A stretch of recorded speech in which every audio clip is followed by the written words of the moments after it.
Hi, I'm Charlie Biondi. I'm a painter and a writer, and I'm a co-owner of Imaginary Friends. My name's Robinino. I go by DJ Trackpad. I'm a DJ, producer, and co-owner of Imaginary Friends. My name is David Fernandez. I go by Nandez. I'm a producer, photographer, director, and co-owner of Imaginary Friends. So when I was young, it was either my mother or my father. There was always music playing throughout the house. They put a guitar in my hands when I was 5 years old. I played in the school band. I played any instrument that I could get my hands on really throughout my life. I knew this was a way that we could pursue music outside of just a hobby and really take our passions and turn them into something tangible, turn them into something that we could really be proud of and put out there. And that idea was something huge to me, not only for us, but hopefully for artists that we could help down the line. With the way that he brought this idea to me, it wasn't just about us, it was about how we could change things moving forward. Mark brought me the idea back in late 2022. At that point, I had just sort of made the decision to really commit to trying to make a career as an artist, and I knew I was going to need, as much support as I possibly could have, not be just sort of tied down by any of the sort of traditional structures that artists have had to deal with in the past. I became a part of Imaginary Friends because of the community of artists that Mark had laid out in the idea of Imaginary Friends, and also how could I not, just thinking about the countless nights making music in the basement, and just it just felt like a natural trajectory.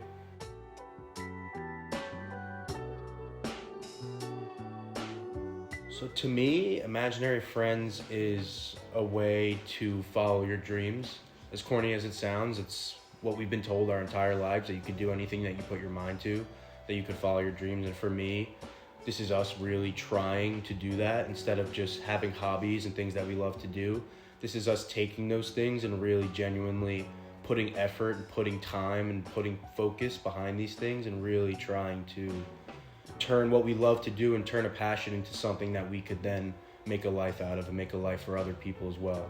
Imaginary Friends for me is an opportunity to do what I feel I've always enjoyed doing my whole life, which is, one, pursuing my creative endeavors. I think anyone could attest to that. I've always tried to strive and execute those ideas. And even more so in recent years, I've enjoyed a lot helping other people find their way of expressing their ideas. Imaginary Friends to me is a sort of commitment to freedom. It allows for all of us to have the sort of practices and have the sort of work that, means the most to us, and not be tied down by anything we don't want to do. I genuinely just want to be there to be able to help put down the effort and support and time behind every single person, every single member of this cooperative, to the point where we can all achieve success together and individually in our own practices. Having a group behind you, having a team to do this with is something that I think is extremely important.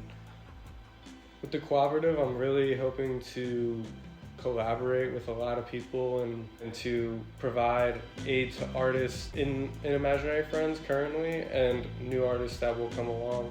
If I can support myself off of my work, that's the sort of most realistic goal that I have at the moment, and I think from there I could sort of lead towards bigger pursuits.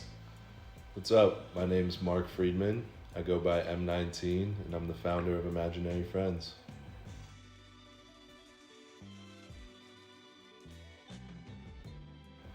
There's a lot of different places I drew influence from, but I think the main one I have to attribute it to is Odd Future. Those were really the guys that were at the forefront, breaking the rules and just being their authentic selves. And that really resonated with me from such a young age, just, having that freedom. I saw this problem that a lot of artists were speaking on in terms of the label structure for musicians, not having any ownership, not being able to have this sustainable career without sacrificing. I see it as a problem that I can help change. When I was thinking about what my purpose in life was, how can I be my most authentic self, it was Imaginary Friends.